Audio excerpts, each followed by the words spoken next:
Hey, friends, it's been so long since I've been live on my channel with any regularity, but I am back from vacation, getting back into the swing of things. And tonight is the return of movie talk, late night movie talk. We're calling it the vibe check.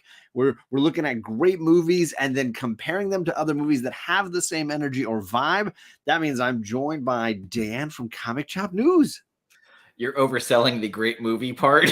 Hey, I mean, I legitimately own half of these movies, and really, I like all of them, and I'm willing to say I love 3 of these. I now own one of them because it was $3.99 to rent or $4.99 to buy, and I'm like, well, yeah, I'm gonna buy that. I'm gonna spend the extra $1. Worth it, absolutely worth it, especially for the one I had to buy, which we'll talk about. So, for those that don't know, this is one of the ongoing sort of pastiche of movie review shows I've done on my channel. I've had a lot of different great friends on and off. Dan has had a similar shows on his channel, and we've crossed over a ton. The flakes that we usually hang out with for doing these shows continue to be flaky, and as a result, the only reliable individuals are sitting right here in front of you. And we decided what we needed was just a chance to talk about movies, and so we came up with the vibe check. What it is I pick a movie and Dan picks a movie. We both watch them. Then each of us picks a movie that we think has the same vibe as the movie the other person brought. So tonight, Dan brought Young Guns 2, and I brought Kiss Kiss Bang Bang. And as we get into those movies, talk a little bit about them, I'm going to give Dan a movie that I think vibes with Young Guns 2. He's going to give me one that he thinks vibes with Kiss Kiss Bang Bang, and we'll just get into it. As always, these shows meander. We get all over the place. We're going to go through movies like crazy, which is part of the fun of having awesome people in the chat. Throw in the movies that you think vibe. Let us know what you think of these movies, how you'd rank these movies, anything you want to throw into the chat. We will get into it and we'll share it. By the way, Dan has a phenomenal dye t-shirt on tonight. Looks amazing. Is it the same one I've got? No, it's different. The one I've got is the hand with the fiery dye. Oh no, this was just the one that Get Through Diamond. So good. Stephanie Hans, just so you know, has a website where you can order stuff, and that's where I got the shirt for that one. I may need to get another one because she does the role-playing game. Great stuff. I do have the game. It's I think it's right over there. So let's check with the chat real quick, and then we're going to get into the topics of the night. We got Kevin from Entropy and Comics tailgating. Much appreciate that, Kevin. And we got George D. Runk. I was watching him on Biggie's show tonight, talking books, and I mentioned we're going to talk Kiss Kiss Bang Bang. He's like, yeah, that's a great movie. I got to rewatch it. So thanks for coming by here, George. We got Shop in the chat, which means I need to scroll up here and find Doom John is in the house. Thank you so much, Shop, for creating Doom John. He is always representing when you come around. So appreciate you, man. If you guys haven't seen the Shop verse, get over to Instagram, follow up this gentleman. You're going to see how many members of the comic community he has turned into his amazing cartoon characters. He also has like posters, I want to say, and t-shirts you can get with just like the collage. It's epic. We got Toby. What's going on, Toby? Good to see you, sir. Hey. We got Brother John. I know a big movie fan. What is going on with you, sir? Hope things are going well. So, also, we're going to kick it off. This all came out of Drinks and Movies, Celluloid and Scotch, and we're going to talk a little bit about what we're drinking tonight. So, Dan, what do you got tonight? I am drinking Dragon's Milk. It is 11% alcohol beverage volume, so it's got a little kick to it. I'm kind of off the Scotch for a little bit till the show comes back, or eventually when our other crossover happens. And we got to get that show back. Got to get on those guys. Well, no, I'm talking about when we have to do our other thing that we had a meeting about this past week. Yep. So I'm taking it a little slow. I just got off work, so I feel I deserve this. Well, to go with your cerveza, I'm having tequila, so we're young gunsing this tonight. We got beer and tequila.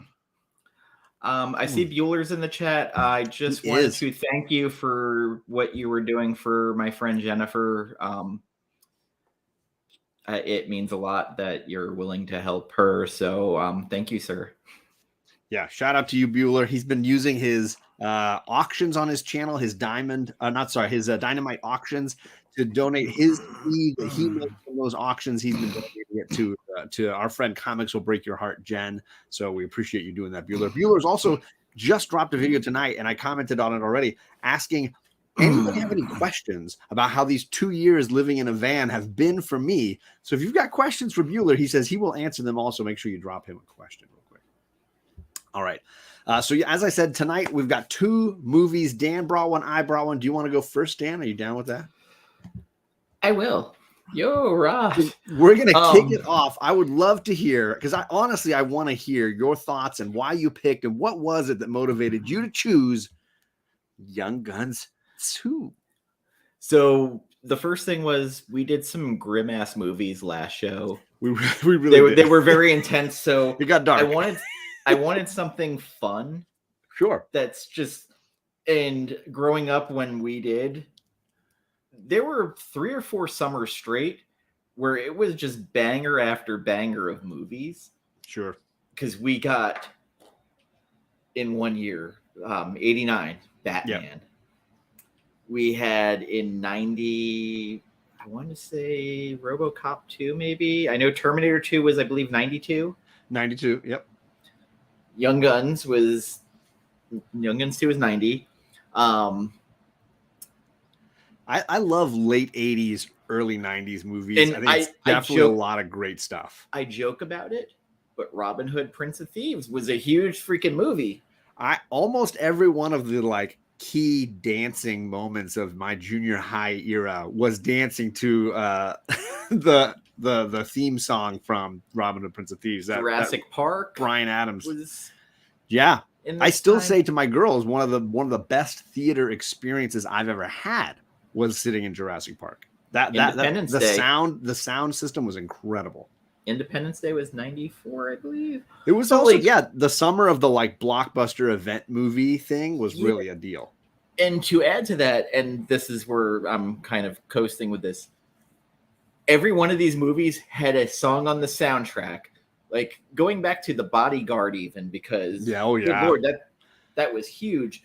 Big. And then you know, in this movie, Bon Jovi, Blaze of Glory was huge. And I feel like the peak of it had to have been Batman Forever. Such a good soundtrack. I'm waiting for Greg to pop up. Told you it didn't suck. What's up, Todd? Hey. So one of the things, you might not have loved this movie, but I guarantee you were bopping along to Blaze of Glory. I saw this in the theater. I was I guess 13. I saw this in the theater absolutely because I like both Young Guns 1 and Young Guns 2. I think they're a whole lot of fun. I saw them many times. I had the soundtracks on cassette tape. So I definitely enjoyed these movies for sure.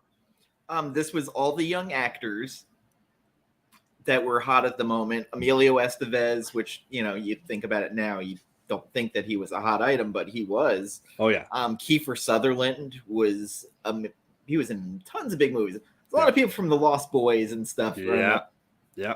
Christian Slater, who was added to this, he wasn't in Young Guns 1, is Arkansas Dave Rudabaugh.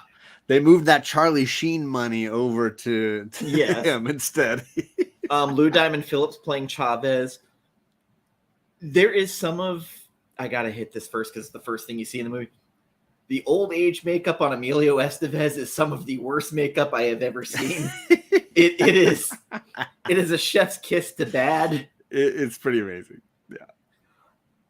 But this movie, like, it moves fast. Like, its pacing is pretty damn good. Like, it's almost to the point where you're like, wait, the movie's over? It's not as quotable as Tombstone. No, not at all. But it's more quotable than the first film, I think, in a lot of ways. I'll make you famous. Yep. And also, from a former show that we did, William Peterson playing Pat Garrett. Yes. I never knew that was William Peterson. You did not know that? Oh, no. So this is the first, this was the first time I really recognized him. And then later when I saw Manhunter, when I was a little older, I made the connection between the two. And then I was way into CSI. So for me, I was tracking William Peterson. It was way later that I saw To Live and Die in LA. And so for me, this was like key William Peterson. And I got so interested in his role in this that I went and tried to read the book that Pat Garrett actually wrote about trying to catch Billy the Kid, because there's an actual novel that he published, and it's horrible. It is an awful book. But as they show in the movie, Pat Garrett had a ghostwriter help him to write what it was like to catch Billy the Kid.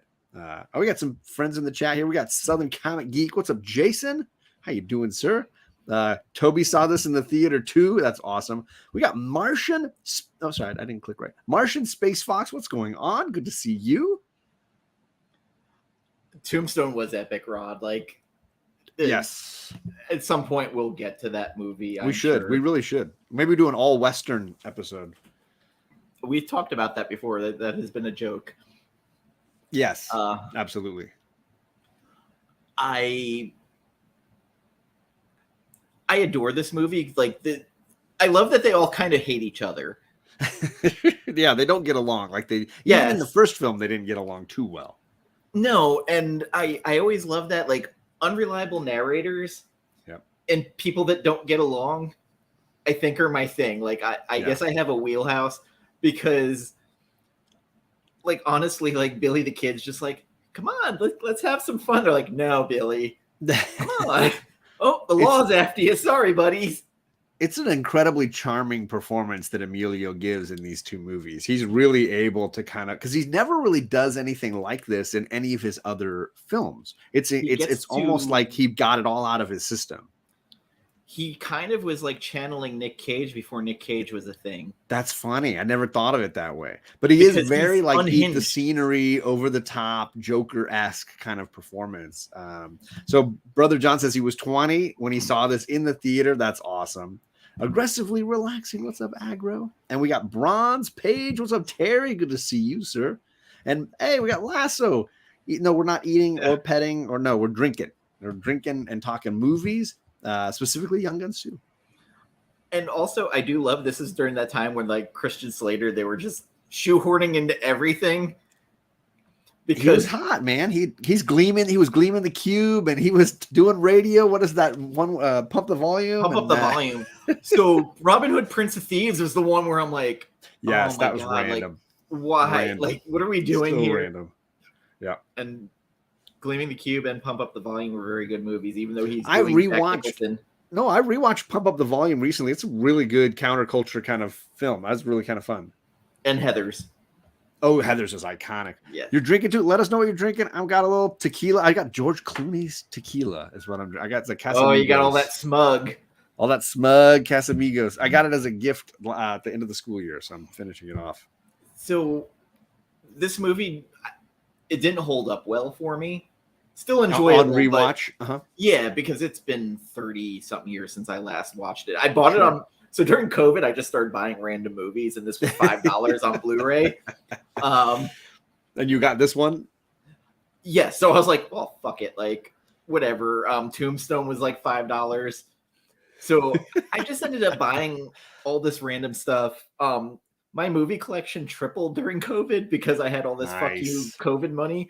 That's hilarious. So it breaks me that William Peters, for years, I had no idea who was playing Pat Garrett because he's not acting like William Peterson in this. He's not. No. It's an unusual. Especially with that handlebar mustache. Oh my God. Like, and when he had the mutton chops going on the side at the beginning. He looked like Lemmy from Motorhead. Yeah. Plus, his hair was much darker. They clearly darkened his hair. You look at him in Manhunter, which was filmed way before this, and his hair's already gray. Kiefer Sutherland is very subdued in this movie. But I'll be damned. Balthazar Getty. Yes. Hot off Lord of the Flies. Yeah. Oops, sorry. I clicked on the wrong one.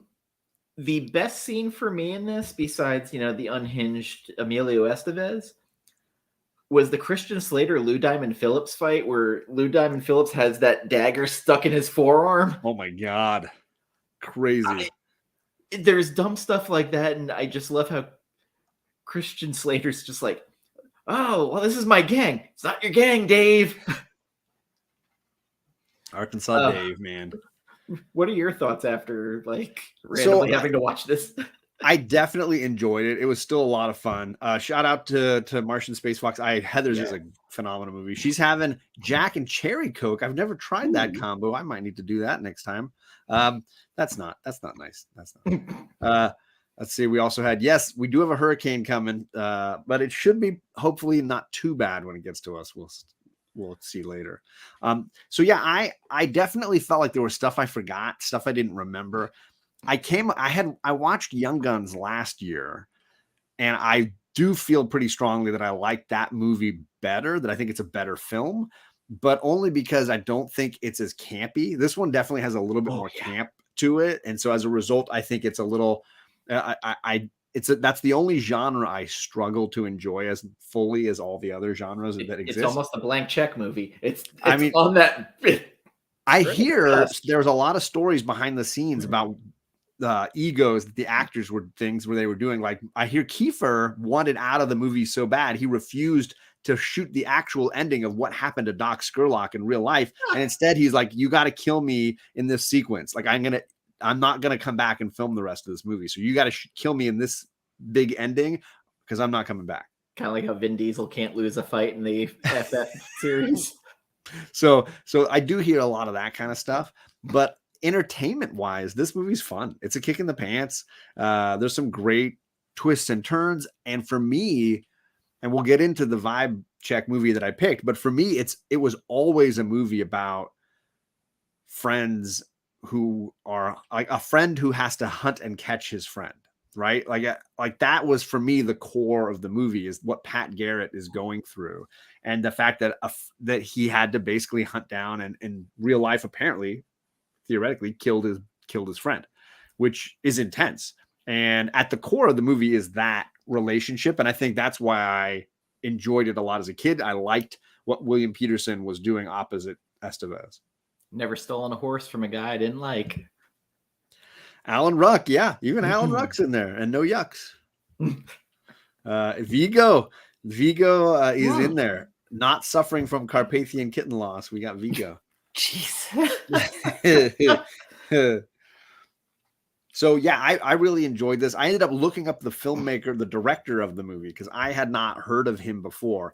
Jeff Murphy is his name. And what I learned was he became a really prolific second unit filmmaker. So much so that he did all the second unit photography for Lord of the Rings, the whole trilogy. Which, for those that don't know, Lord of the Rings, that, you know, obviously they shot all three movies pretty much at the same time, then went back and shot additional footage a year later for the second and third films. But they were working so hard to shoot three movies over the course of a year that they were actually running sometimes 6 or 7 units simultaneously, meaning there were people, you know, shooting aerial photography here, shooting with actors over here, shooting with stunt doubles over here, shooting with green screen over here. And so the second unit filmmaker, the second unit director, shot a huge chunk of Lord of the Rings. So he was one of the main dudes over on Lord of the Rings when they shot that. But he also did Free Jack, Under Siege 2. He didn't have a lot of great movies as a director for himself, but then I think as a second unit director had more success. He worked on Triple X State of the Union, Dante's Peak. So obviously an incredibly successful gentleman. It's terrible. So I thought I'd throw some of that in there for you. He didn't do Cliffhanger. Back knowledge. He did not do Cliffhanger. I like Cliffhanger with Stallone. I like that movie.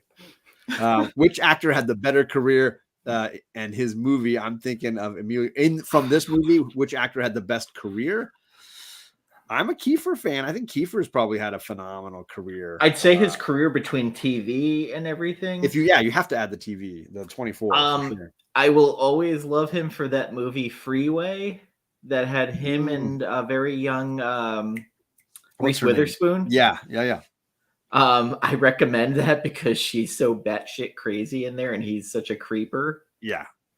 But he did the remake of Vanishing, right? He did the remake. He was the husband. Yes. And Jeff Bridges was the psycho.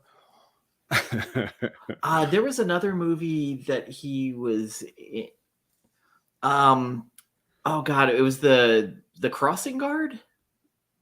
Crossing Guard was Jack Nicholson, right? Wasn't that the Sean Penn's movie, Crossing Guard? Jack Nicholson. Freeway is a very good movie. Freeway, like Reese Witherspoon's like, look, I fucked you up.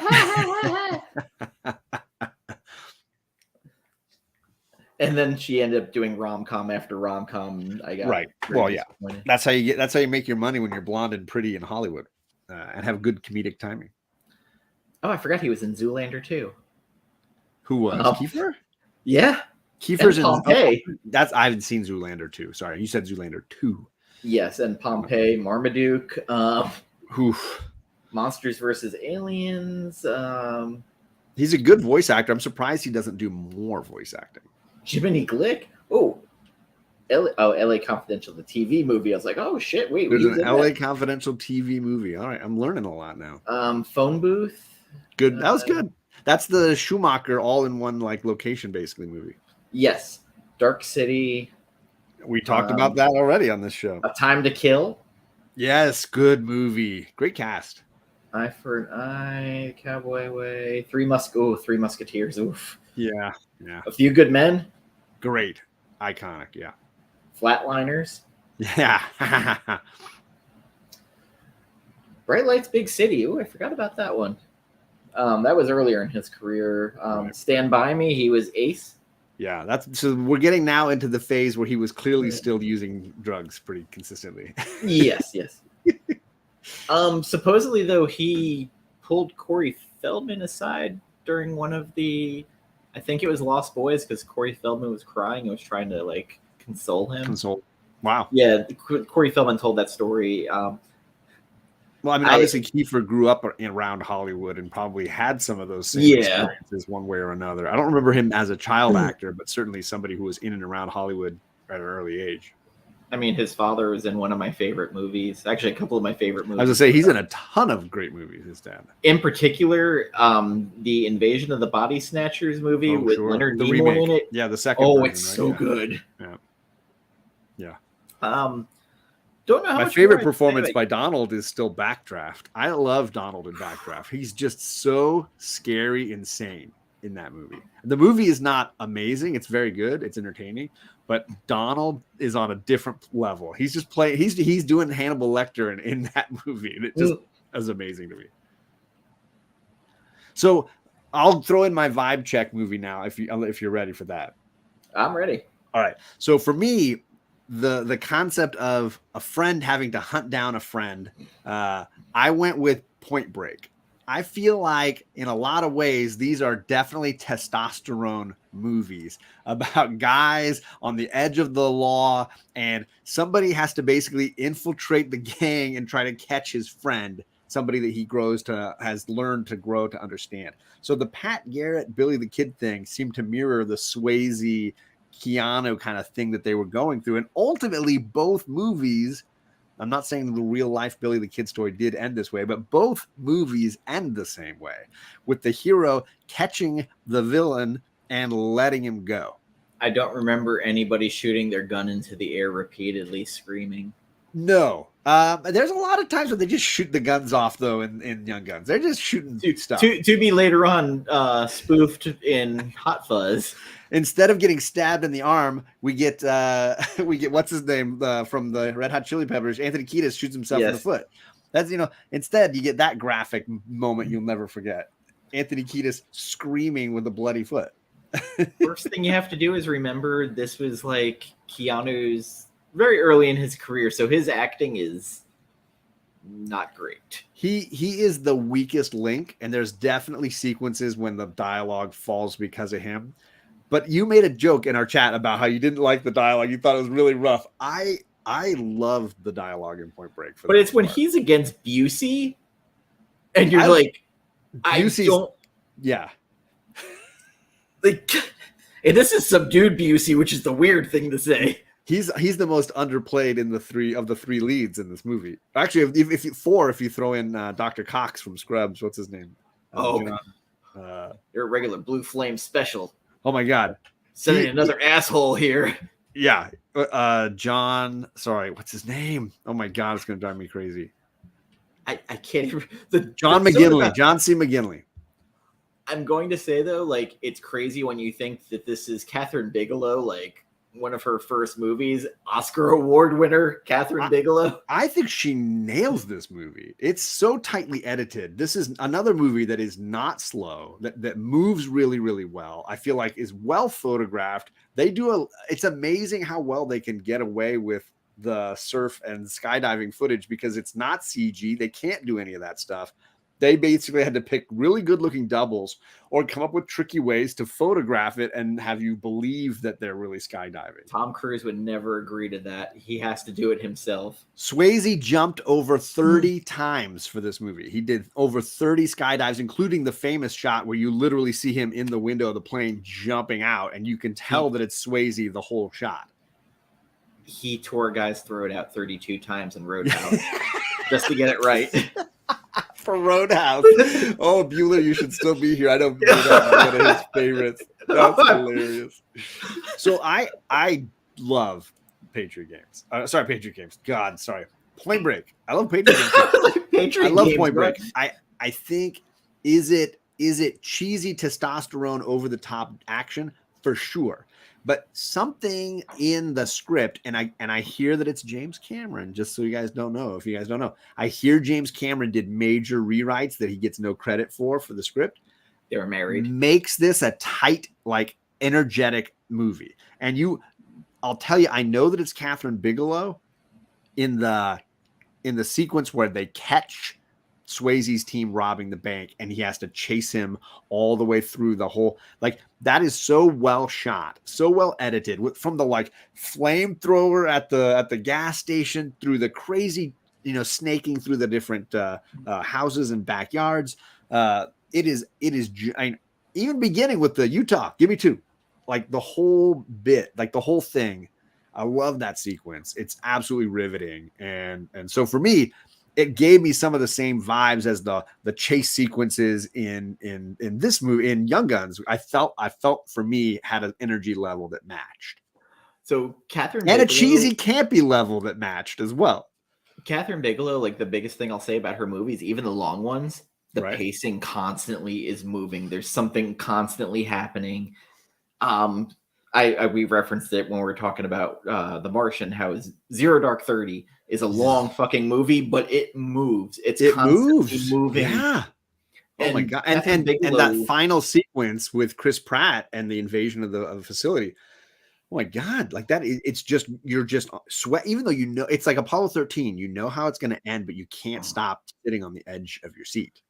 She also did one of my favorite vampire movies, Near Dark. Near Dark, yeah. With the very, very deceased Bill Paxton, yeah. Paxton. I always fuck up Bill Pullman and Bill Paxton. I fucking hate that dude every time. Well, I think it's also like that James Cameron connection a little bit, where Cameron and Paxton got along well, so that he was always in Cameron produced things.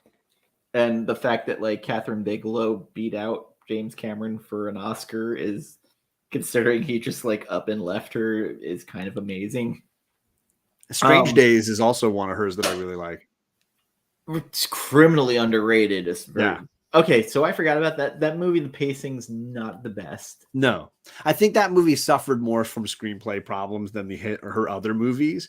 But the concept is really good. The performances are really good. It's when I first felt like Angela Bassett can just do anything. Like she's so badass in that. So Point Break should be called Point Banter because there's so much banter, counter banter. Like the one that kills me is the car with Busey going, "How about some chili dogs? I want some chili dogs. I want you to go down the street and give me some. I could eat the ass end out of a rhino." Yeah. Utah, give me two. They got me with this Blue Flame special, Johnny Unitas or whatever. Some quarterback punk. Yeah. Yeah, ain't that some shit? Hey, this is your new partner. Hey. Quarterback punk. Yeah. I love it. So for me, obviously, it's testosterone. It's male testosterone cheesiness, equivalent to female estrogen rom-com stuff, where you just have so many tropes, dialogue tropes, character tropes that are typical, whether it's the screaming police chief, yes, you bother me. Like it's just so McGinley is so perfectly cast and over the top and ridiculous and stupid that it works, right? All the surfer tropes, all the cheesy surfer tropes.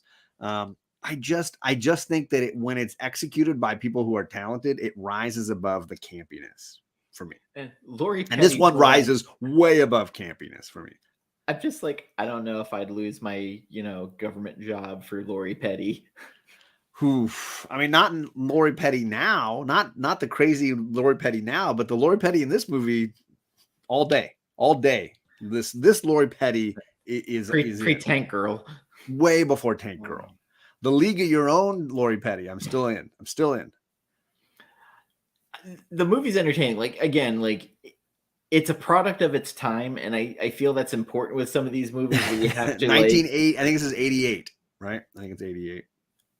And also, I had to wait I didn't see this in theaters. I had to wait a year for this to come out on VHS. Oh, sorry, 1991. My bad, 91. I had to wait a year for it to come out on VHS. That's how long the turnaround used to be for VHS. Like I remember like when I want to say it was Teenage Mutant Ninja Turtles had one of the fastest turnarounds to VHS. Sure. We got Gore Vidal in the chat, the guy that kind of spurns almost all of my movie talk discussions here. Thank you for coming by, sir. He says Point Break and Fast and the Furious go well together. Absolutely. I mean, ultimately, what is Fast and the Furious except Point Break with cars instead of surfing? Sponsored by Xbox. Basically it. I like Young Guns 1 and 2. I think they're both very entertaining. I think they're definitely worth the time if you like a good Western. Certainly modern Western. Definitely not old style Western. But the cast in the original film, you got Jack Palance. You got what's his name? Zod. Terrence Stamp. Yes. You got Terry O'Quinn from Lost. You got a lot of really great actors in the original film that I think, and of course, Kiefer, Lou Diamond Phillips, Estevez, Sheen. You got a lot of not Oliver Platt. It's Casey Smazko, and of course Terry O'Quinn, the Stepfather movies. That's what I said. Yeah. From the Stepfather movies for sure. Yeah. So it's really well acted. I think Terrence Stamp does a great job in that movie in particular because he is ultimately the beating heart that spurns the whole movie. And if his performance doesn't work, I think the movie falls apart, So for me, like I think it's worth your time, Gore, but I'm a Western fan, so I pretty much can eat it up at this point. So Point Break, like I looked on Urban Dictionary to see what a Blue Flame special was because they kept saying it, and literally they quoted the movie saying ignorant, young, dumb, and full of cum. I was like, okay, that's basically the line, which is so over the top. Again, Terry O'Quinn. John C. McGinley is the most over the top performer for me in the movie, and he is an over the top performer in a lot of things. In Platoon, I think the guy he eats scenery really well, which is why he worked so well as the character he played on Scrubs, Dr. Cox. He eats the scenery all through that. He is a bombastic performer, and it works for this role, but it is an incredibly cliched character. Ultimately, it makes me laugh even more when I watch So I Married an Axe Murderer and see the police cop chief in that who's not that way, right? And then has to be convinced by LaPaglia's character that no, you got to chew me out and tell me that the commissioner's mad. And he's like, well, I don't have a commissioner. Actually, I report to a quorum that is elected on a semi-annual basis. I think it's comedic. That works for me because it's such a trope to have the head of the police department just be a complete screaming oaf. I went down the mental path watching this, though. I was like, how many times do they have to do the rain surfing scene? Like, how many times? Like, I don't know why, but I was like, this could have gone so wrong. Like, you had to sit there and wait for this wave if it wasn't digital, like, right? Or was it like it's all the wet look? Cut some footage in. This movie is built around the wet look.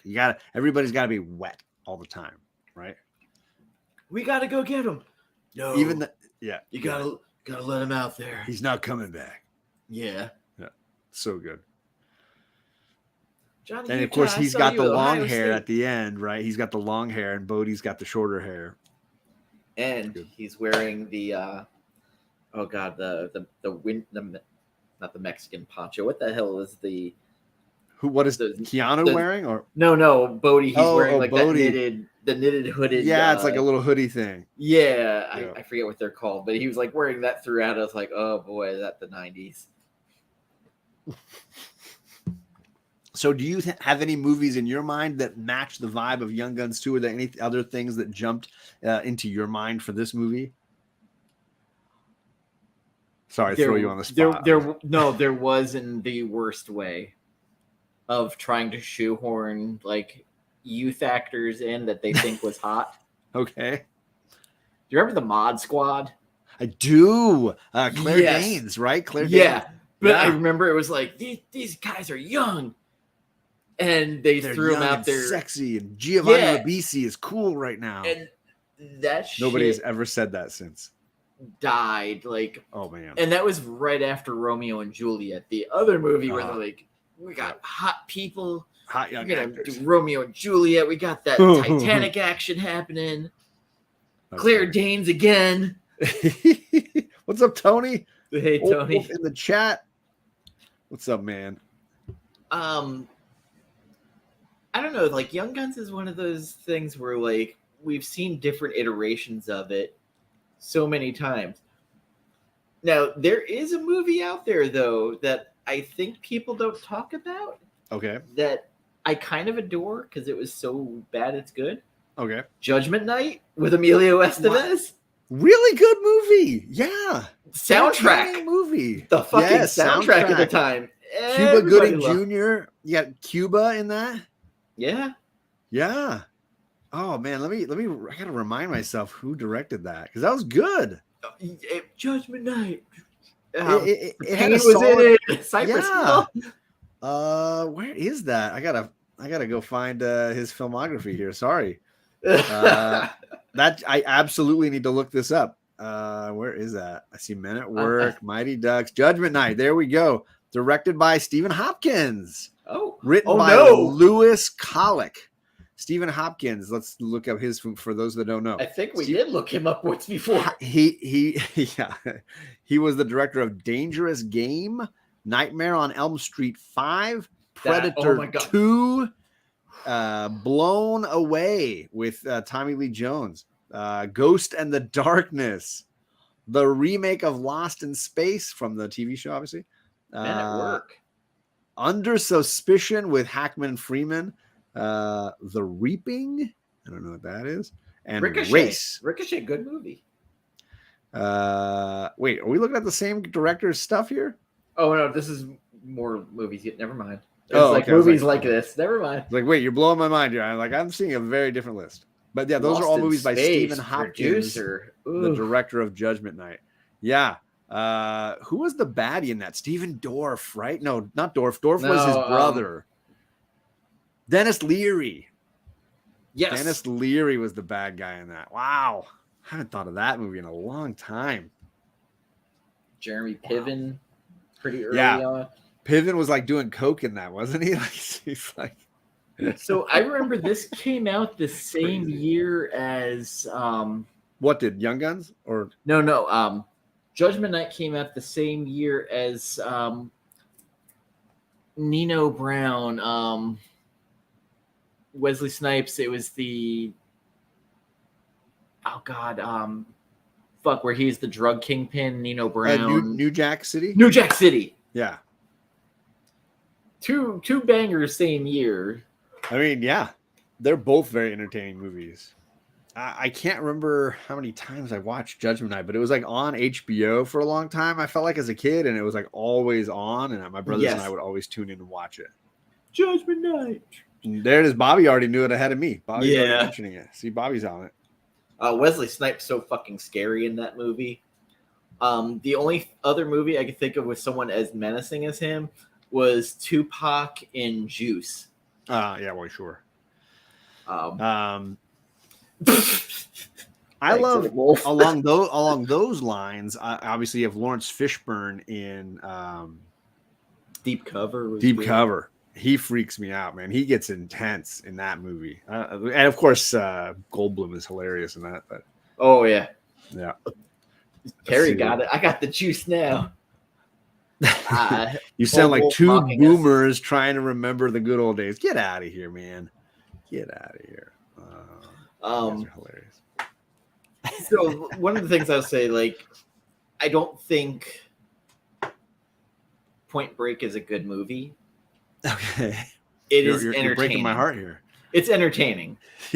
But like, if you're coming in here to watch great film, art, yes. Is it great cinema? No.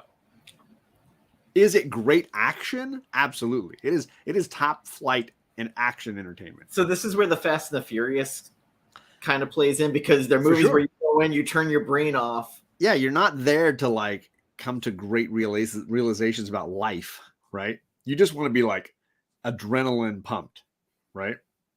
Listen, they almost went into space in Fast 10.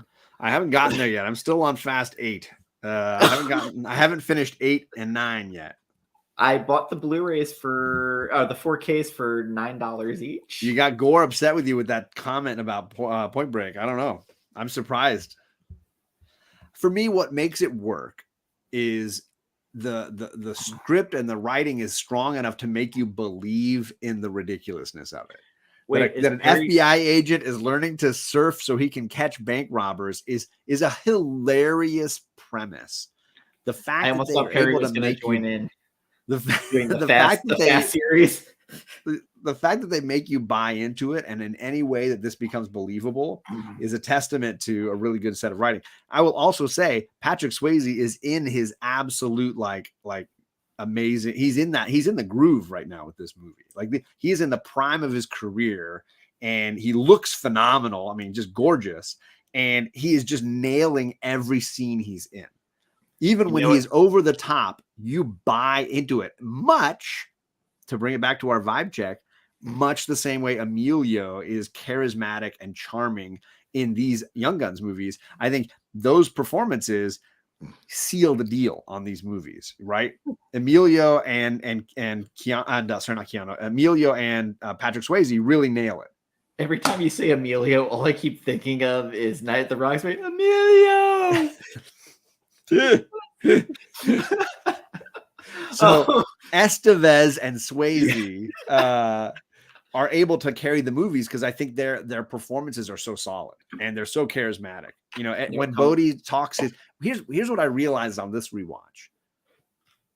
Like half the time, Bodhi says something and it's deep and spiritual and maybe meaningful, and half the time he's batshit psychopathic. Like he is borderline psychotic. Oh, half like the time. Charles Manson.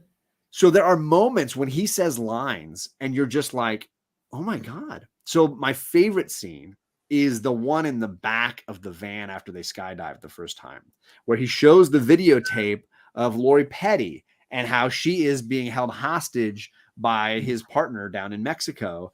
And he tries to rationalize it. You hear Swayze rationalize what he's doing. And he said, I could never harm her. I care about her. She's my woman. But he's a mechanism. I can't control him. He just does. You know, he's got this like blankness. He's amazing. And he's rationalizing a decision he made in the most like insane manner. His psycho personality, his sociopathic mentality shines through, and it's one of the few times you see a crack in the visage that he's presenting, and you realize how unstable he is. He seems like this guru, this bodhisattva, and then you get him in the back of the car and you realize that he is absolutely flawed to the core. So you know what what's up, Tessa? Hi. We're comparing the vibe of Young Guns 2 and Point Break. Early 90s testosterone. Well, he took this and put it into Roadhouse to be nice. Right. Until it's time not to be nice. Well, when I know when it's time not to be nice, I'll let you know. I always wanted to see the movie of Sam Elliott being the bouncer. I wanted a Sam Elliott kicking people's butts movie. That's the sequel, the prequel to Roadhouse that I want. It's throwdown time. Yeah, I wanted more Sam Elliott. That's all I wanted out of Roadhouse 2 was the prequel that showed me Sam Elliott kicking everybody's ass. Nowadays, he's too old. You could get Bradley Cooper doing his Sam Elliott impression, which perfectly in keeping with the musical movie they did not too long ago. I have to know, what would Star be is the Born. flavor text for Roadhouse 2? Roadhouser? Be nicer.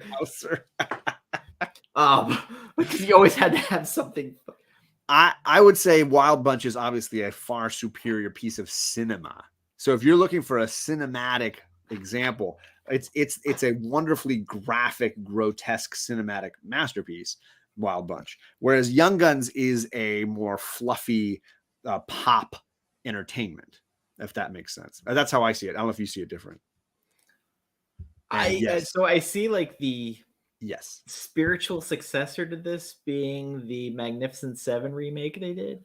That's hilarious. Or inversely, this would be the successor to that, right? Yeah, but like the remake, because they were like went and got young Hollywood and a little bit of Pratt and Denzel and and then they got Vincent D'Onofrio. So here's a funny thing on Magnificent Seven, and we should get to our second films here in just a bit. I'm sorry for those folks that are the 10 of you that are hanging with us. I appreciate it. I saw the Magnificent Seven for the first time considering I'm a young, considering I'm not young, considering I'm a Western fan, considering I love old movies, I didn't see Magnificent Seven until I was in my 40s. And by then I had seen The Seven Samurai so many times that when I finally saw Magnificent Seven, I thought it was stupid and I thought it was boring and I thought it was dumb. So I have yet to fall in love with the Magnificent Seven. Therefore, when I saw the remake to Magnificent Seven, I thought it was even worse. I was like, this is just trash. Like, I hate all this stuff. I just went and I want to rewatch the Seven Samurai again. That's all I want to see. So for me, I struggled to enjoy both of those movies. And maybe it's just because Seven Samurai spoiled me so much. Kurosawa's good. He's amazing. Okay, so we did any last thoughts on Young Guns, Point Break, or the vibe of testosterone? If they remade this today, I tried to put it in my head who they would have. If I was going to cast it like 15 years ago, it's Heath Ledger. Heath Ledger is Billy the Kid. I mean, that's Estevez is doing the Joker, basically. That's all he was doing. So why not throw Heath Ledger in? Plus, it'd be a great if you threw Gyllenhaal in as one of the other guys, as Pat Garrett. You get your great Brokeback Mountain flip the script. So, funny enough, I kind of pictured Tobey Maguire during this time because, my God, that movie Brothers with him and Jake Gyllenhaal. Yeah. He's so intense and over the top. I actually thought he could have been a cool, like, Doc Scurlock. Sure. Absolutely. Okay, TJ, we're getting there. I just watched it today with my daughters for the first time they saw it, so that's hilarious. Let's see here. Whoop. So are we ready to move on then? TJ's asking, I guess. We're ready to move on. All right. So our second film of the night, I brought to the table Kiss Kiss Bang Bang from 2005.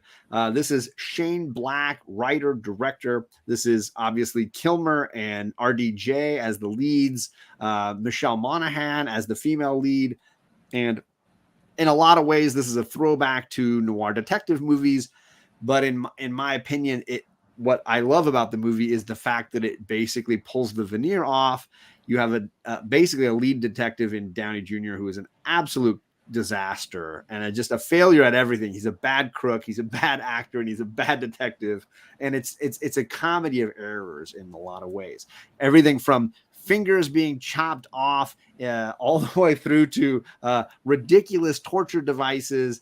And he's a bad magician. Yeah, even when they try to shoot the lock, as a kid. Even when they try to shoot the lock to rescue the woman in the trunk of the car, they shoot her in the head. So the whole thing is just an absolute train wreck, but it's the comedy of errors that I'm there for. So for me, I really love this movie. I think it's a whole lot of fun, very funny. It's probably my favorite Val Kilmer performance, which is saying something because he's got a lot of really good ones. And I think it's Shane Black's best movie overall, although I do love the Lethal Weapon script a ton. Any thoughts from you, Dan? So, funny enough, this movie barely scraped by to get even. What does that mean? Oh, it's making money. Domestic box office was Gotcha. 4 million.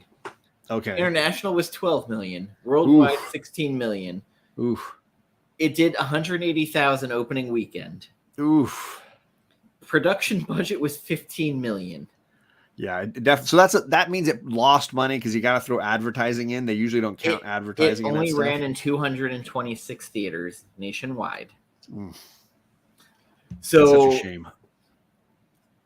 So this is the thing. This Robert Downey was untouchable. The spider boob situation. You could not hire Robert Downey Jr. He got caught his last arrest dressed as Wonder Woman breaking into someone's house, which they hilariously mock in this movie. Yes. So this movie basically, and Shane Black put his ass on the line by going to Jon Favreau saying, no, hire him to be Iron Man. This brought Robert Downey Jr. back. Of course it did. Get out of here, Tony. I didn't choose a loser. This movie is the banger of the night. Of all 4 movies we're really focusing on, this is my favorite. Get out of here with this. This is Val Kilmer also before he kind of started physically having health issues and and he's this so movie, good. He is so good in this. This movie loves to break the fourth wall quite a bit. Yes. He also has a gun in the front of his pants, which is one of the most. That's where apparently a Derringer that has 4 bullets in it. And I constantly takes it up under his scrotum. I constantly confuse Michelle Monaghan and Bridget Moynihan. It never fails. Understandably. Michelle, who is in this, is Ethan Hunt's wife in the Mission Impossible, 3, 4, 5, 6, 7, on and on and on. Yes. Famously, where's your woman? I'm gonna find her. I'm gonna hurt her. I love Philip Seymour Hoffman. Philip Seymour Hoffman's so good in that movie. He would have been a great Penguin. Yes, in my opinion. Yeah. This movie you said you had only seen this movie one time. Yes, until when it came out on rewatched DVD.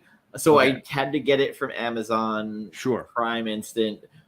It was $3.99 to rent, $4.99 to buy. So it was like, well, I'm going to spend the extra $1, of course, because fuck it. Like, why not? Right.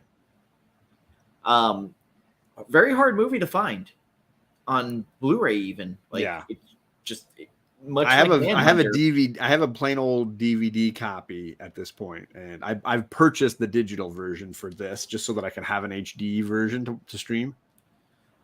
This to me is another one of those movies that casts so many threads, but it moves so fast that you're trying to keep up with what's going on. Right. That I had to start writing notes. Yeah. And I'm like, whoa, rewind. Okay, so what just the fuck happened?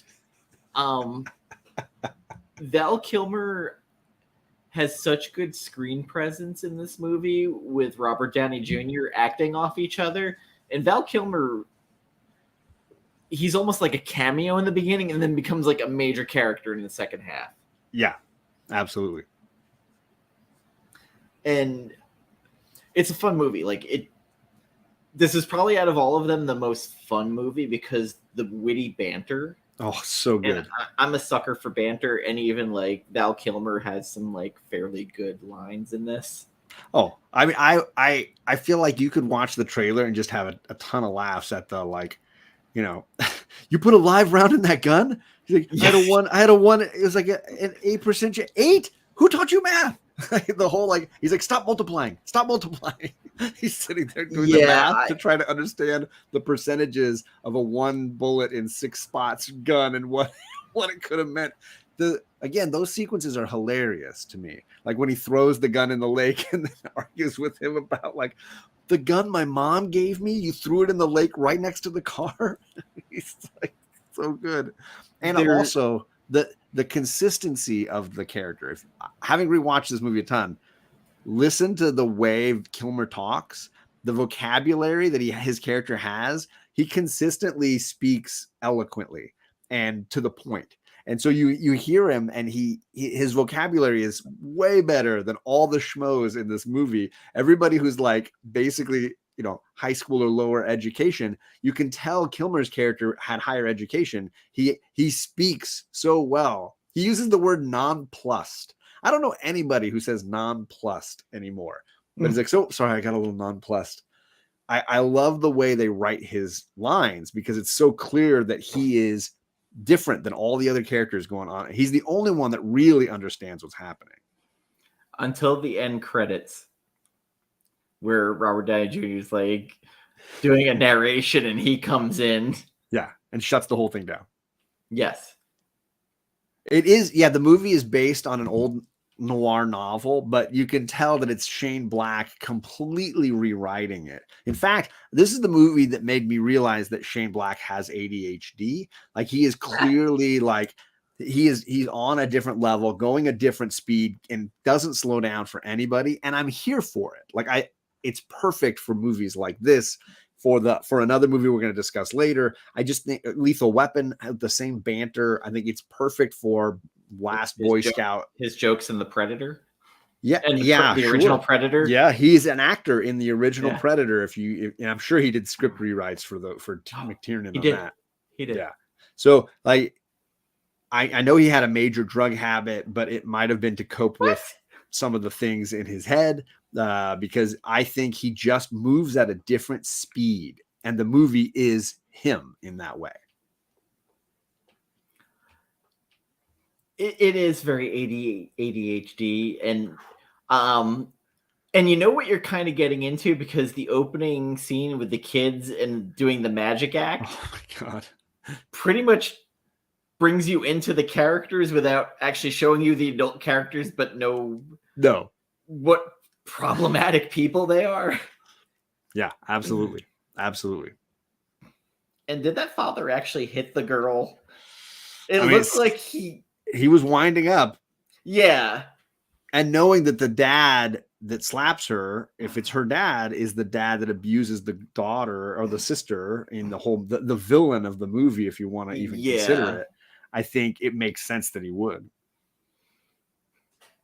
Yeah, it's very much like one of those, okay, this is a weird flashback. What's going on? And then few years ahead, and he's getting arrested, which Robert Downey Jr. is going, man, this feels familiar.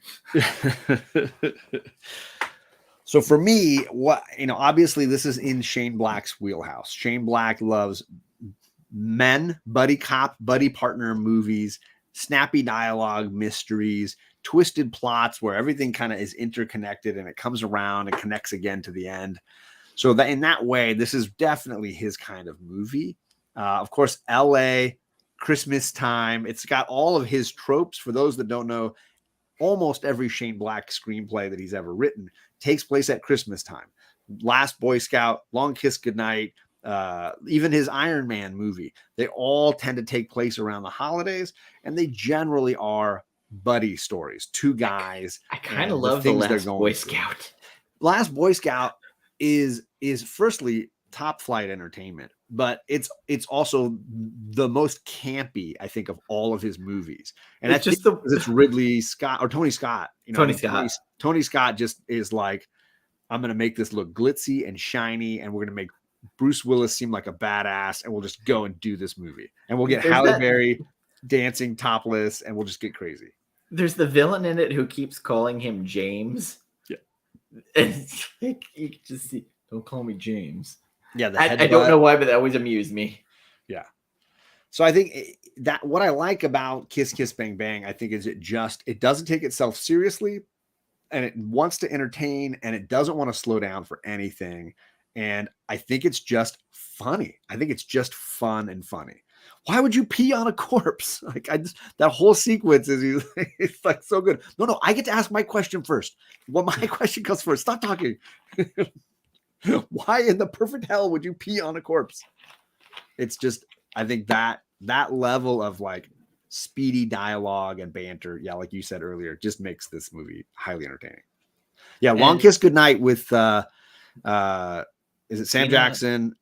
Gina Davis. Yes. It's Sam Jackson, I think, right? Oh, I'm sorry. when did you become this badass? You should be making cookies. Like, So yeah, for those that don't know Shane Black's epic story, he was a film school student who wrote Lethal Weapon. There was a bidding war, and he became the highest paid screenwriter of all time when he sold it for like $1 million, including like a script draft idea for the sequel. He sold both. And then he went on to write a bunch of movies like Long Kiss Goodnight, Last Boy Scout, and he sold a lot of them, but they stuck in like in development hell forever. And he developed an insane habit for drugs.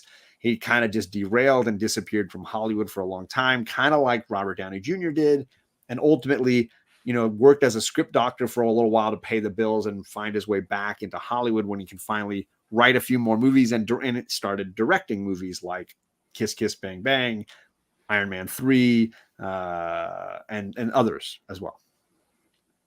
We won't claim The Predator because I have not seen that, but I hear it's not worth seeing. No, it's the worst. It's literally the worst.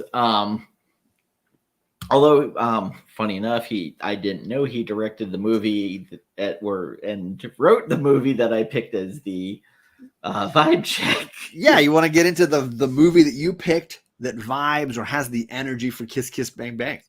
So, because this is kind of a buddy cop movie where the guys don't necessarily like each other, a movie that stuck with me because I remember it was a huge thing on Collider is that this movie called Nice Guys came out. And everybody at the time was like, oh, we want original movies. We're tired of all these, cookie cutter movies. So Russell Crowe and Ryan Gosling in a buddy cop movie. Not even cops, they're detectives. No, yeah. And it's amusing because Ryan Gosling's a goober in this. He sucks at everything. He falls over railings constantly. He has this plucky daughter who might as well be the hero of the movie. Which I felt like your daughter would probably appreciate. Ryan Gosling's daughter. Absolutely. And Russell Crowe, his wife left him, and they have like a flashback to his wife leaving him. And he's kind of a tough guy enforcer. He carries he's basically Vinnie Jones from the Snatch series. That's a good way to describe it because Vinny has his son with him a lot of times, right? Yeah. And Ryan Gosling ends up getting his forearm broken by Russell Crowe in it. Right at the beginning. Yeah. So he's beating him up. He's like, yeah, I'm good. And he's reaching for the gun. It's interesting because Ryan Gosling gets beat up. He goes to break open a window into a store and then cuts his wrist open. So he's good. Oh God, that's blood. Oh my God. Oh God. Yeah, and so he ends up having to get picked up by the again, this is funny enough by Shane Black. So there's a lot of the what's the word I'm looking for? Well, he has personality in it. Characters that he likes, certain tropes of when it comes to buddy stories, he loves having the feckless schmo who can't seem to do anything right, and the guy who seems to know what he's doing, but is kind of stuck dealing with the schmo and can't separate from him. So it obviously is true in Kiss Kiss Bang Bang. Instead of Val Kilmer, we got Russell Crowe. Instead of RDJ, we've got Ryan Gosling. But it's the same kind of dynamic that you get with, and it's the same in Last Boy Scout, right? Same late design 70s. There. You could argue it's the same in Lethal Weapon, right? What is up, Michelle? Hey. Was about to unplug and find a movie and veg, but saw this and said, hey, so welcome into the Vibe Check. We're talking about movies that have the same energy as one another. And I brought Kiss Kiss Bang Bang with these two gentlemen here. And we're comparing it to another film from the same filmmaker. It's called Nice Guys, which was a handful of years later. I'm going to double check the year. I thought it was many, many years later. I thought it was 2018, but I could be wrong. Still 13 years. Yes. Oh, yeah. 2016. Okay. And that's, by the way, Nice Guys is streaming on Netflix if you want to watch it. Very funny, very entertaining. Worth watching. It's probably not as funny as this, but Russell Crowe playing the straight man and Ryan Gosling, being way too attractive to be a loser. Yes. He was Ken enough. Yeah. So both films I think work really well on chemistry between the leads, and the more they're on screen together, the better the movies are. But I think the reason I like Kiss Kiss a little more is because it works even when it's just Robert Downey on the screen by himself. It still works. Whereas the other one struggles a little bit when the actors aren't together. The chemistry is not as strong. The entertainment's not as good. Yeah, and they put themselves in a place and time also where you're not on a cell phone or anything because it's the 70s, and it has the porn business in it. And it does. The daughter sitting there with the porn star, and he's like, how dare you show this? And she's like, well, this is my movie. Yeah. I mean, there's that great scene at the beginning with the car crash, and the boy was about to like look at the porn mag, and the woman in it turns out to be naked in the car outside that just crashed into his house. Amazing scene. But he does take his nightshirt off and put it on her, which it definitely has a lot in common with like 48 Hours for certain. And I would hope Shane Black does a third film in this like trilogy of LA feckless detectives. I would totally be down for a third one. I feel like he'd be Beverly Hills Cop. I'm a basketball fan. I prefer college usually, but my dad and my brothers they've got season Laker tickets. I've watched my share of Laker games. I will say that I am watching Rodney Barnes' Winning Time. Yes, Winning Time HBO. Shout out to Rodney Barnes. Yes, awesome guy. One of the greatest people that I've had on the show and talked to, who kind of doing some good things I can't talk about right now, but he's just genuinely a really good and incredibly talented individual. Very much so. And Winning Time is a great show. I mean, John C. Reilly. It's such a great show. And Rodney's in it. Besides writing and producing it, he's in it. So you'll see him sometimes. Maurice, the security guard. The security guard downstairs is Rodney. So good. Yes. He's really great.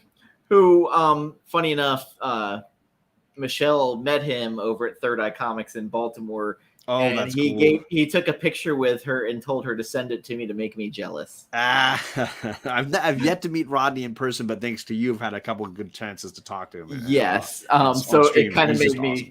It made me laugh that he had her send that to me, because I was like, wow, that's awesome.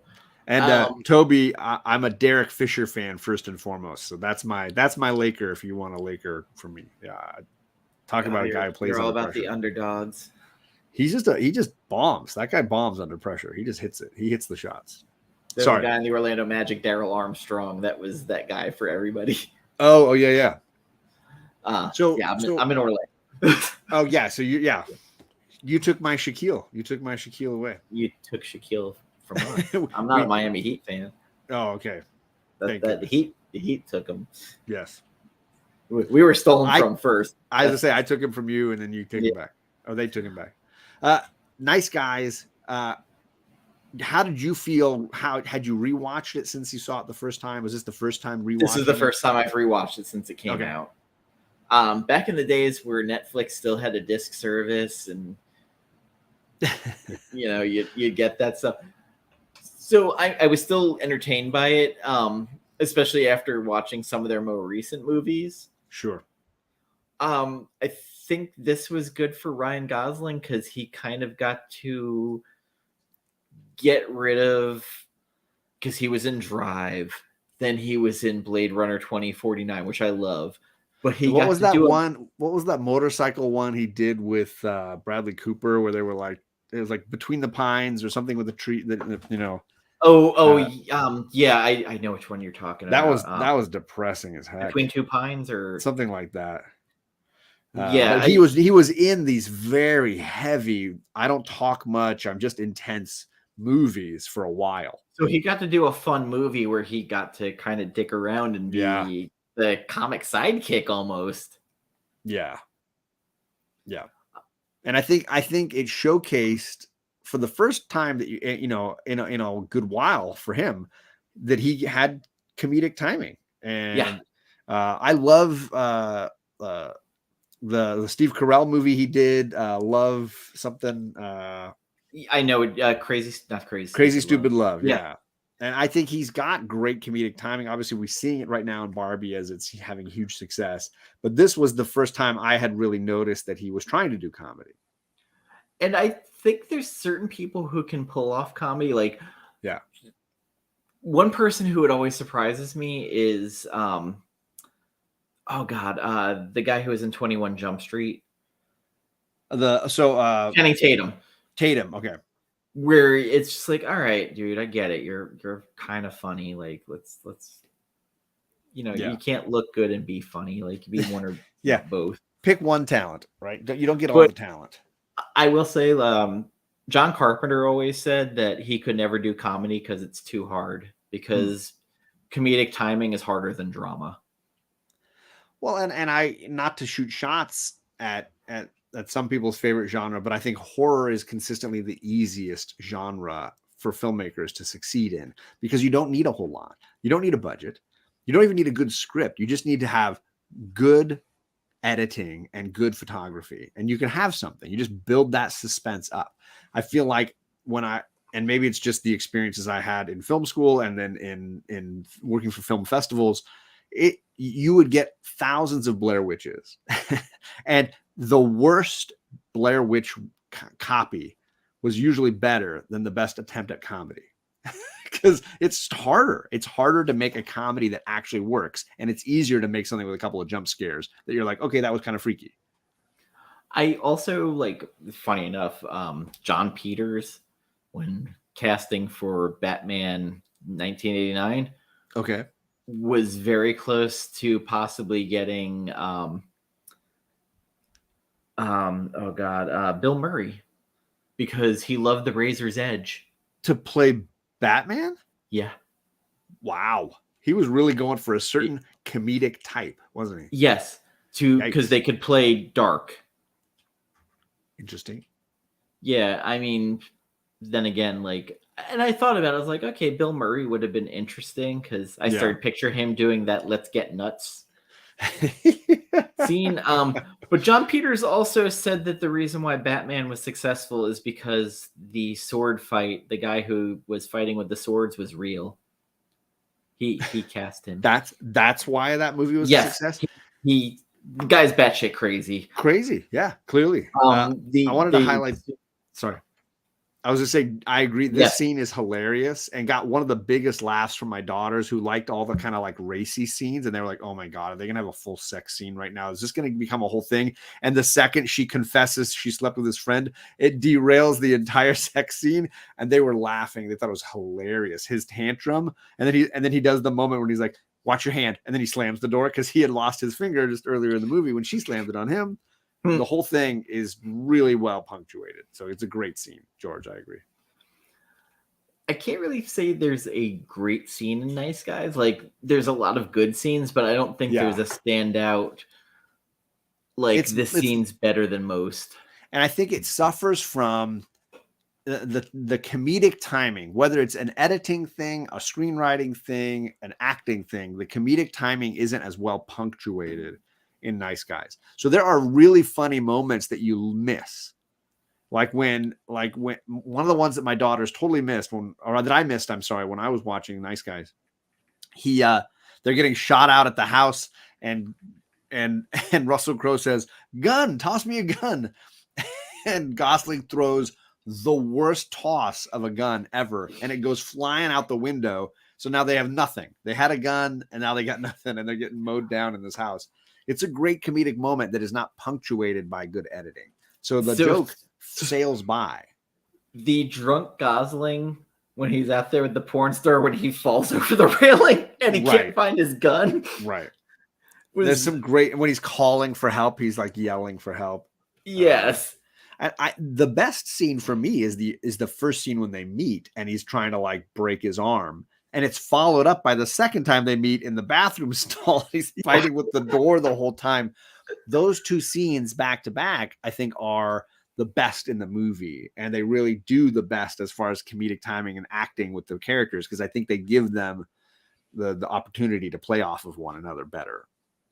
And I think it's also why I have that Vinnie Jones thing, because like in Snatch and Lockstock, there's a lot of funny things happening around, and Vinnie Jones is just like a wooden statue. He's the straight man. Yeah. It's what Russell Crowe is basically doing in this, or what Val was doing. What I liked most about Val in Kiss Kiss is that he gets these great sarcastic lines where he is absolutely shredding Downey Jr.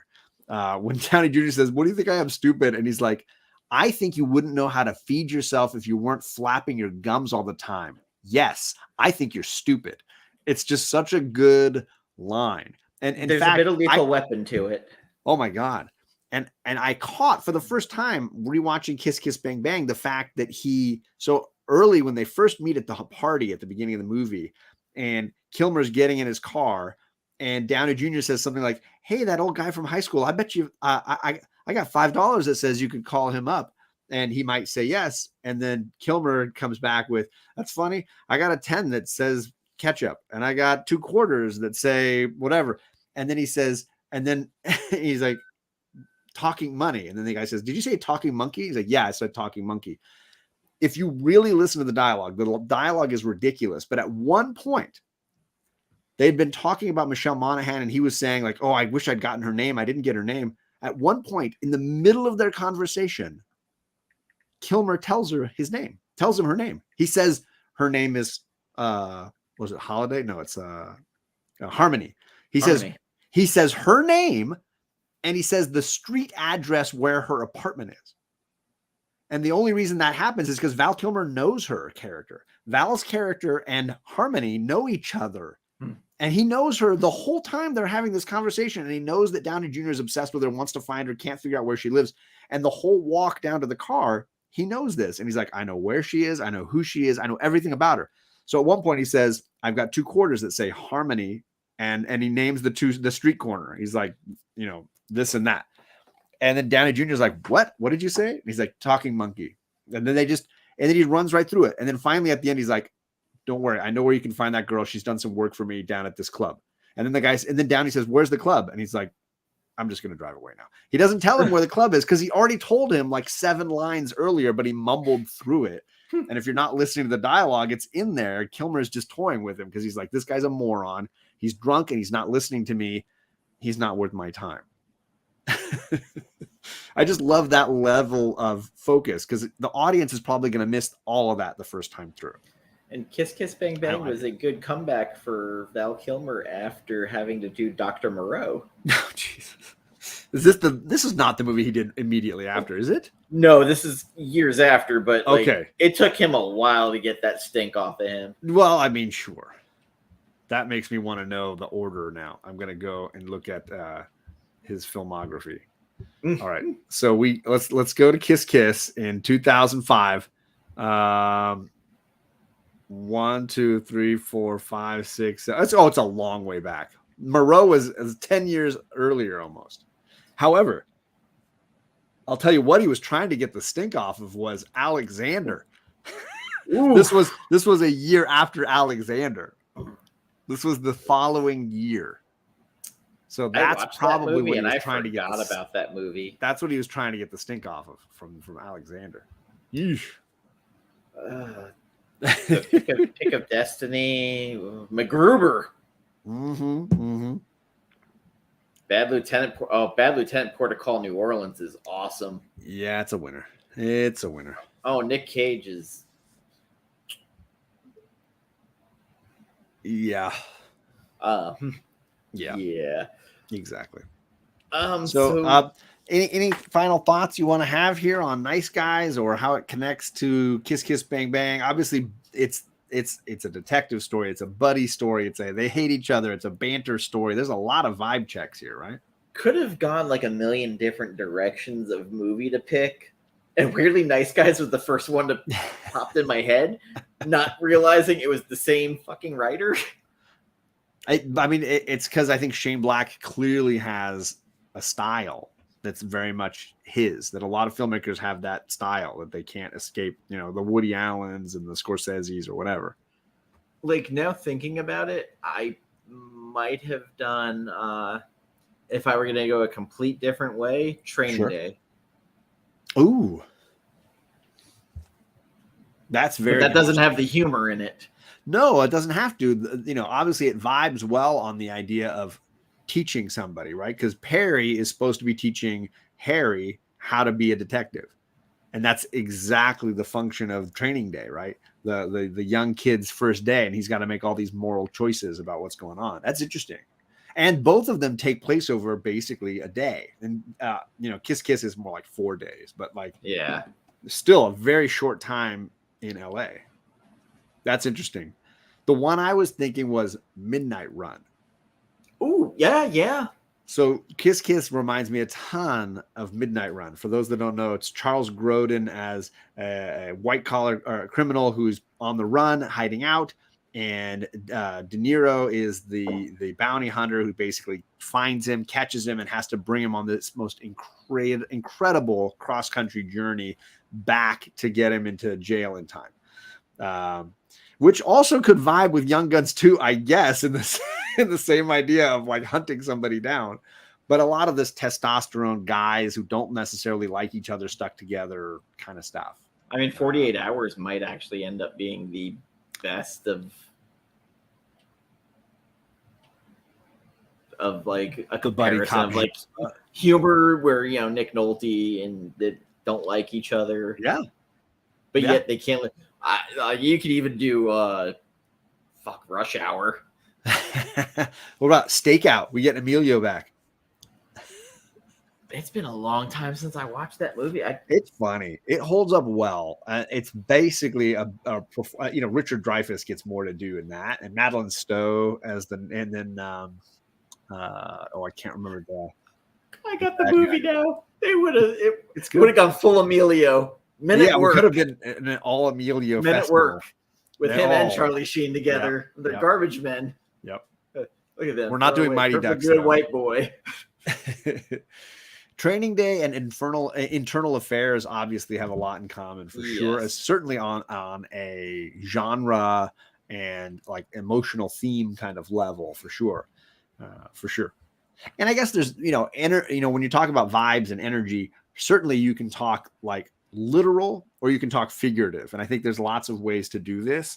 And sometimes I feel like I'm thinking very literally, like they are the same plot side by side, or I'm thinking more figuratively where it's like, you know, cinematically, character wise, they have more in common versus actual literally on the screen. Like I had, there was a movie you were going to pick that I immediately went to a mockumentary because it had to do with music.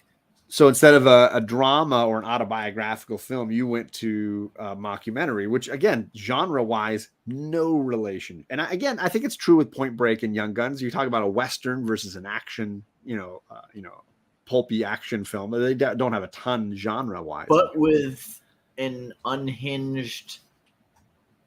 I don't know if you call Bodhi an antagonist or protagonist in this. Because he straddles the line. And I think that's the main difference between Point Break and Young Guns is you cheer for Billy versus cheering for Keanu, right? And so in the case of Young Guns, you're on the side of the charismatic bad guy. And in the case of Point Break, you're on the side of the straight-laced cop trying to do his job. Oh, no, you're on the side of Bodhi in it. Like, really? You're on the Bodhi side? Because he's the charismatic bad guy. He is, but I because Keanu can't carry that fucking movie. Well, sure, acting wise, Swayze's doing circles around him, but I think I'm cheering for Keanu the whole time because he's always in the right. And Keanu followed this up with Dracula with Gary Oldman and Anthony Hopkins. When I say Keanu's in the right, I don't mean as a like performer choosing parts. I mean in the character Johnny Utah is always. Oh no, right. I just needed to bring up the fact that he went from like Patrick Swayze to two of the biggest like scenery chewers. Right.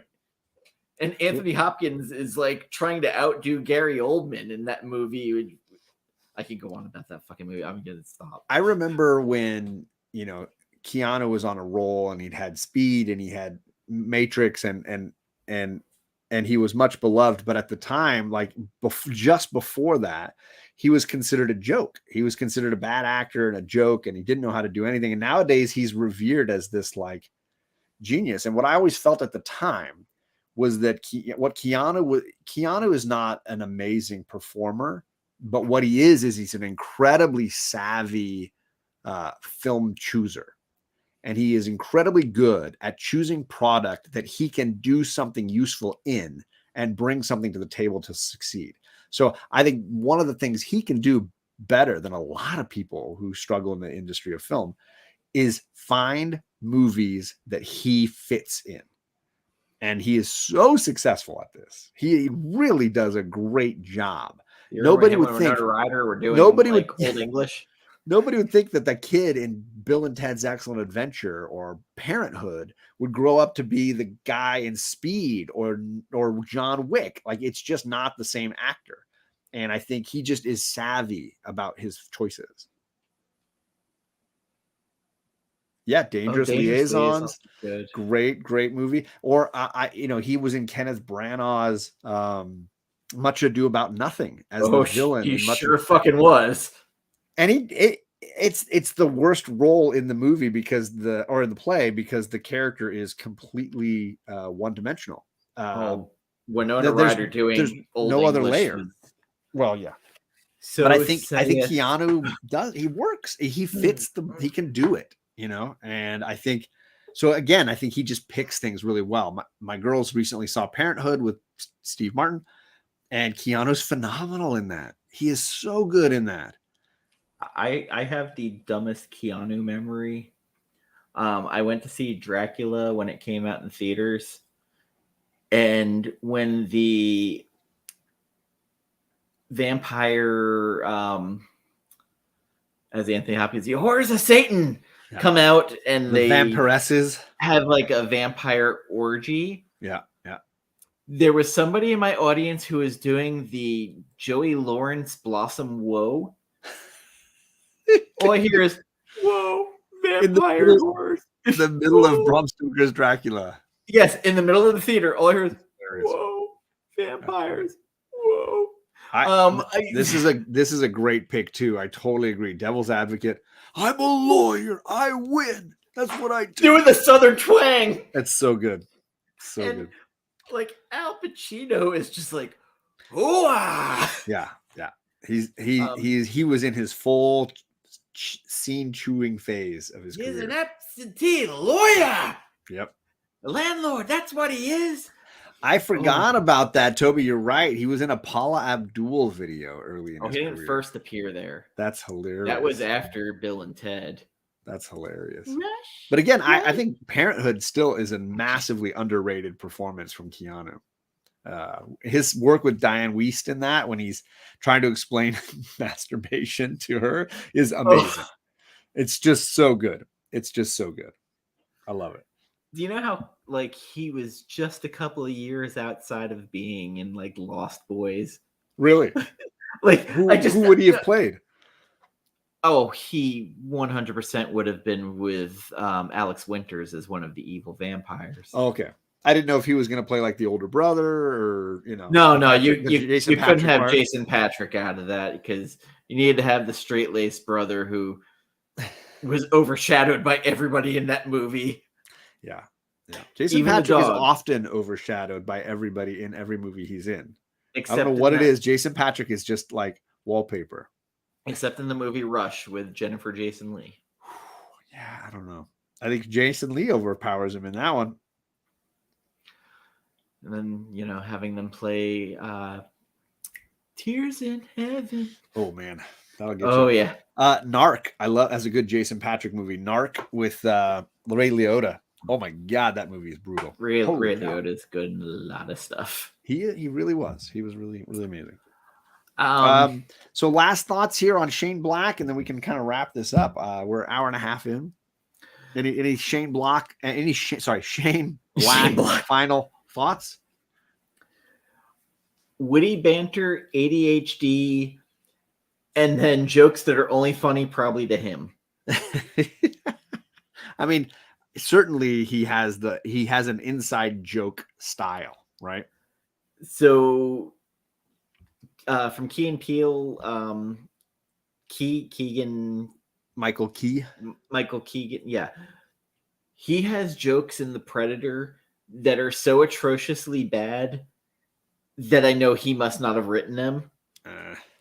And they're in line with the jokes that were being told in the beginning of Predator in the helicopter. Oh, yeah.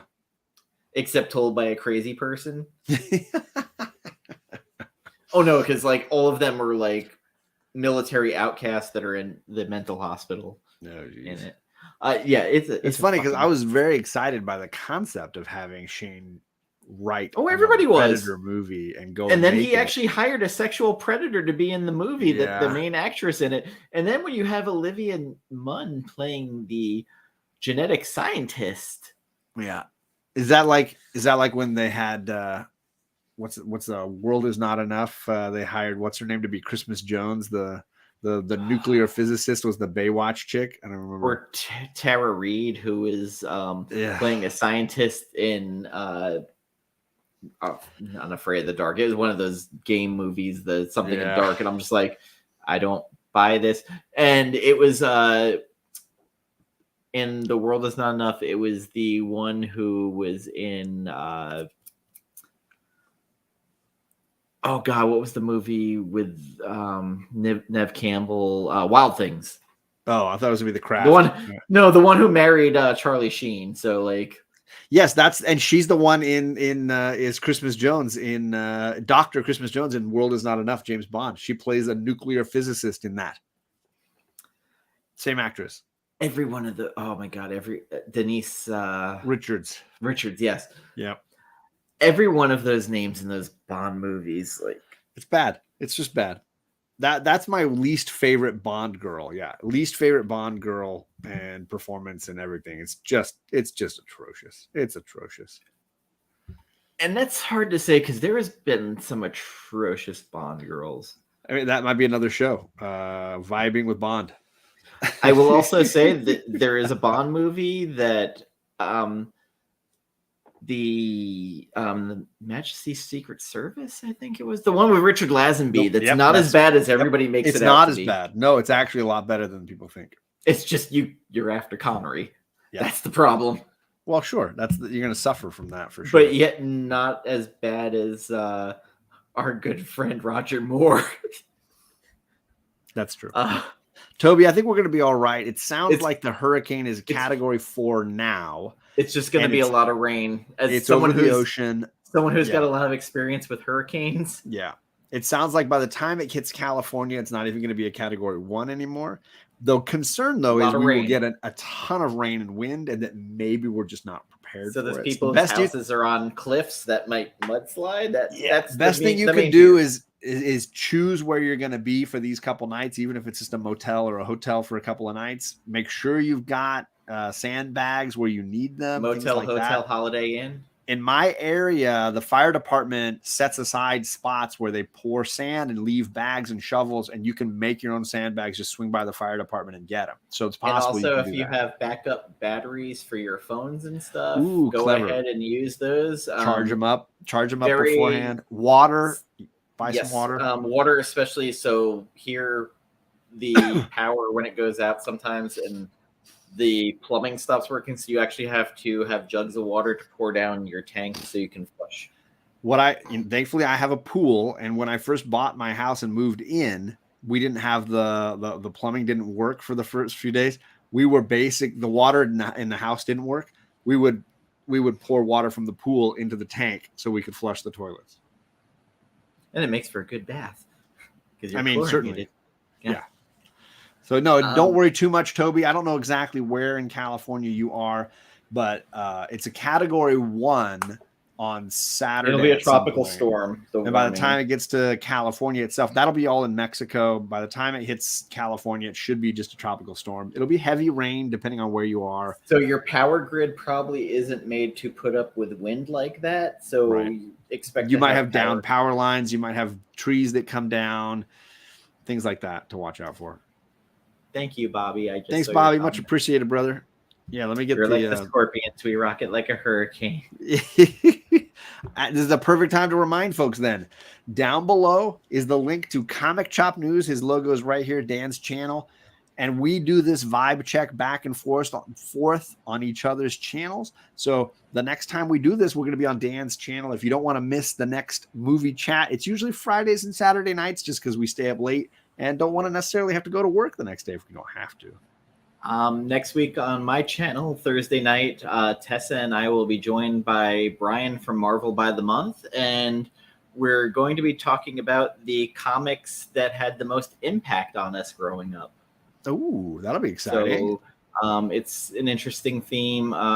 Brian has become kind of a friend lately. Nice. So he has a podcast where they go through Marvel's comics through the years by the month. So they're heading into the Shang-Chi Master of Kung Fu era right now. Nice. What was that, mid 70s somewhere? Yes, 74, somewhere around there. Nice. So John and I have kind of had interactions with him. He's a good friend of our friend Jen. And going to be fun talking comics that moved us growing up, because as an X-Men fan, there were several of them during that time. Spoiler, God Loves, Man Kills is a big one for me. And the death of Captain Marvel. So I this is a 5th print, but it's a signed Claremont 5th print. Absolutely great masterpiece comic. So there you go. Alan Davis cover? Let's see. Brett Anderson, yeah. Okay. Loved his work on Astro City. If nobody has read that, that is a fantastic series. It has nothing to do with movies. It's good seeing you, Martian Space Fox. Thanks for coming by and checking out what I do. And by what I do, I'm not like Wolverine, the best at what I do. we just. But what we do is not pretty.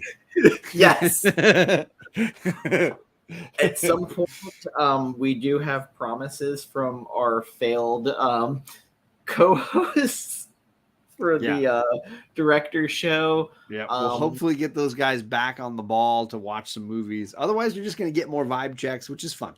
Well, we will see them at least for one weekend. That's still under wraps for now because we don't have the stuff ready, but I don't think it's a promise they're going to break. Sure. So in this case, although Carlito, I wanted to talk Oppenheimer, fucker, and you bailed on me. Hey, if you want to get a Barbie show together, you just bring it on. I'm ready for that. Oh, we need Greg for that. I'm all about the Barbie, man. I thought that movie was fantastic. But is he absolutely wonderful? So if anybody's telling you don't watch Barbie, I wholeheartedly disagree. And as long as you're not taking super little kids, it's a PG-13 movie. It's just going to straight up tell you, I'm fine with my girls 13 and 16 to be. I'm fine seeing that perfect ages. They were perfect for that movie. Is it getting sad that your daughter is like so old now? I mean, you any age where your kids get to, you long for the way they were before. There's always going to be that sad, like, oh, I remember fondly back. But I think it's never that part noticed. Of like you're kind of proud and sad at the same time. You're like, oh, look at the young lady she's becoming. Then like you kind of get wistful. I think in life it's always true, right? You never notice the good stuff you're in when you're in it, and so it's easy to look back or forward with fondness or hope. But in the moment, it's better to just be like, oh, I can go see rated R movies in the theater with my girls now. I could watch Kiss Kiss Bang Bang with them today after school and have a blast and enjoy it, even though it was totally inappropriate at certain spots. They could still get a laugh out of it. Just don't ever watch Terrifier with them or Terrifier 2. I was thinking about this today. There are definitely still lines in the sand. Like they can see rated R movies, but not all rated. We're not going to jump into Silence of the Lambs or something, but like rated R is now open. I feel like Silence of the Lambs though is like one of those. I watched that at that age. Like it's not terrible except for the one scene. It's just more about like how horrifying is this? Right? Because they want to see horror movies. Kate's now seen Alien and Aliens, and she wants to watch Halloween and Nightmare on Elm Street. like they're down for horror, but when it's easy to, they're at the age where they can watch Nightmare on Elm Street and be like, yeah, but it's totally fake. It's fine. You should just have them watch my video talking about the Halloween series where it's like, watch the first one, that's art. Yeah. The rest are just trash. I like number 2. I'm okay with the dual. It's enjoyable trash. Yes. But like John Carpenter disowns the second one. He blames Empire Strikes Back and a case of beer for that script being made. It's hilarious. Because he got writer's block. He's like, the story's over. I don't have a story and they're making me do this movie. Although I need to see Oppenheimer. I need to see a ton. Oppenheimer, Mission Impossible. I do want to see Indiana Jones, even though I hear it's a bit tragic. Oppenheimer was super loud, like to the point it drowned out dialogue, at least in the theater I was in. Like, wow. And it was weird because I know Nolan loves audio engineering, and I can't tell if it was intentional or a bad mix in my theater. Chaos and Comics told me that it was a bad mix in my theater. So I'm not 100% sure.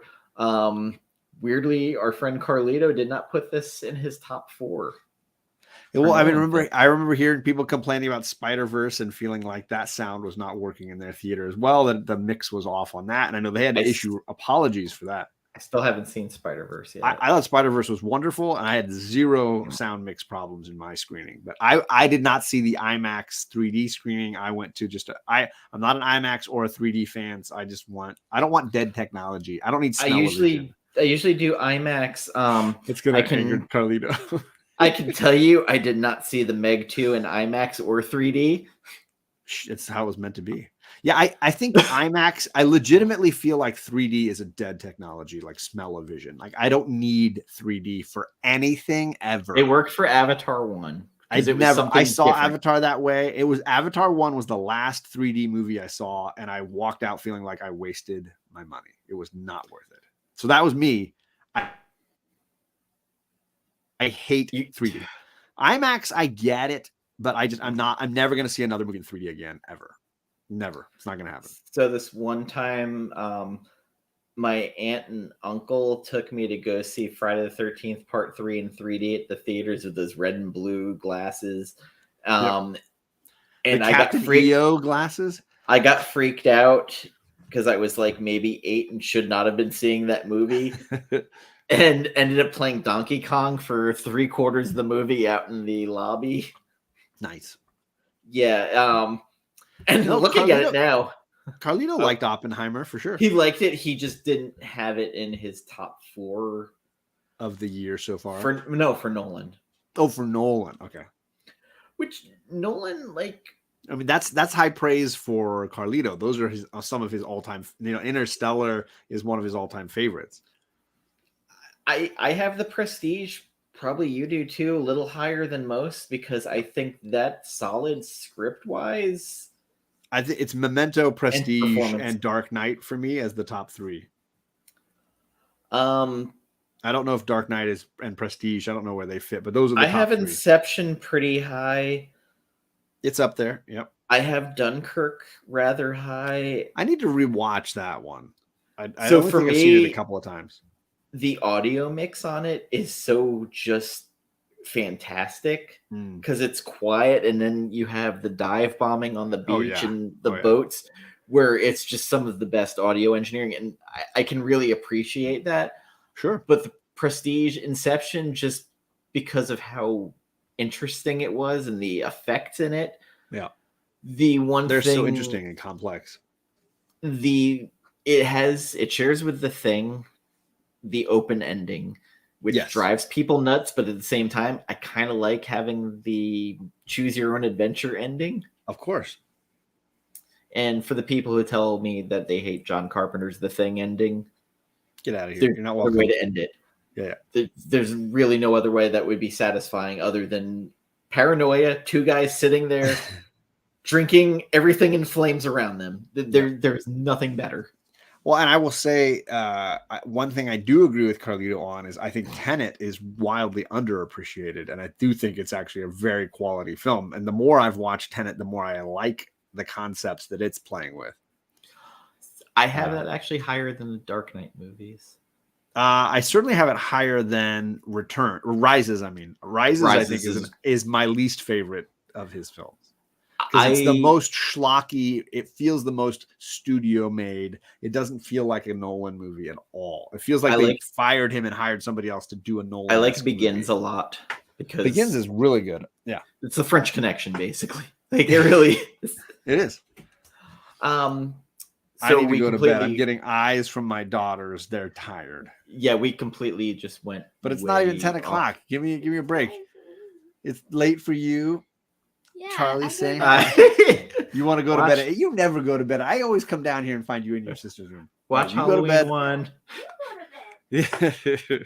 Oh, you go to bed. Yeah. Everybody go to bed. It's 1 everybody gets to bed. I will be back in the morning in less than 12 hours. I'm going to do the morning show on my channel that I haven't done in the better part of 2 months. It's been a long while with sporting events and travel and all these things. So is it just going to be you talking about X-Men while your daughters stare at you? This is accurate. This is an accurate description for the show. Although I will be talking a lot about the final issue of Zdarsky's Daredevil that dropped on Wednesday. So that run of Daredevil finished and wrapped, and it'll be a good chance to talk about that. But yes, a lot of X-Men. I'm nearing the end of the new X-Men omnibus from Grant Morrison, so I'm sure I'll get into a little bit of that. It's a fun read. It is a really good read. I'm really happy I purchased that. And especially the Wolverine and Cyclops drinking contest. The largest omnibus in my collection I've got now. So I'll chat a little bit about Immortal Hulk. So that'll be tomorrow morning, 8:30 my time, 11:30 Eastern. And then hopefully soon a new vibe check as Dan and I come up with whatever movies we want to throw at each other. Although I'm fairly certain that the one that you picked the mockumentary for is probably next in my queue. I'm ready to rewatch that one, and maybe with the girls. I think that's it for us. Other than that's it. Kind of keep your eyes open and for what's next. Absolutely, and follow the community tabs for us both because I will highlight things that Dan's doing or when we're joining up together. And certainly, if you're on Instagram, we will see you there and drop those links and let you know when things are coming up in the next few months. So thanks everybody for coming, and we'll catch you all soon. Good night.